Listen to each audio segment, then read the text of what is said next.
আমার ভালোবাসার বন্ধুদের সবাইকে শুভরাত্রির শুভেচ্ছা জানাই। এটা হচ্ছে আজকে আমাদের রাতের খাবার। তো রাতের খাবারে কী আছে তোমাদের দেখাচ্ছি। রাতের খাবারে আছে, এটা হচ্ছে মটনের গোটা মশলা বানিয়েছি।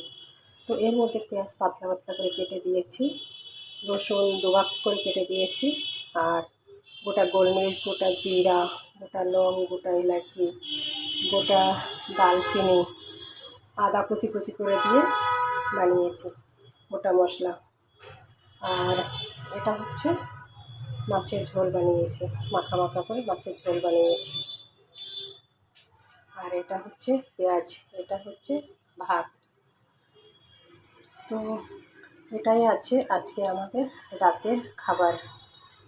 তোমাদের কার কার পছন্দ আছে কমেন্ট করে জানাবে।